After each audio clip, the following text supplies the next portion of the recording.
งานบุญกฐินมื้อนี้คนหลายงานบุญกฐินบ้านบุญซาหน้าหลวงบ่ได้คนหลายนี่คือพระเจ้าจัดลงทานนะมื้อนี้ลงทานจะมีนะบริเวณงานบุญกฐินบ้านบุญซาหน้าหลวงมีนักการ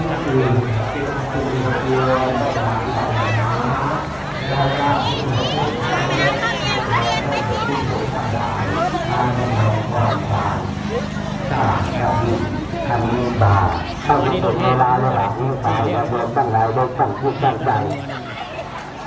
นี่คือภาพบรรยากาศในงานบุญกฐินวันนี้โรงทานเจ้าหลายได้คนก็หลายมัน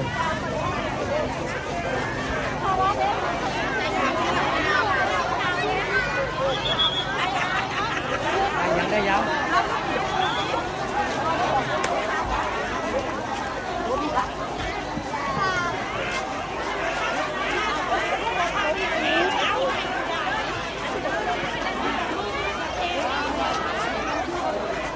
คือภาพในงานนะพระเจ้าเอาของท่านมาดีมาจัดโรงทานเนาะ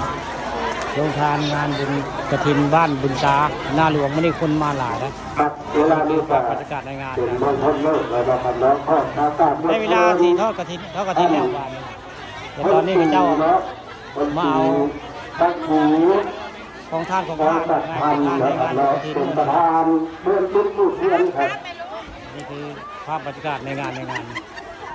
งานบุญกฐินบ้านบุญตาหน้าหลวงที่บอกของคุณมากินเนี่ยเขาเอาเส้นไปเลยมาเอาแต่เส้นเนาะ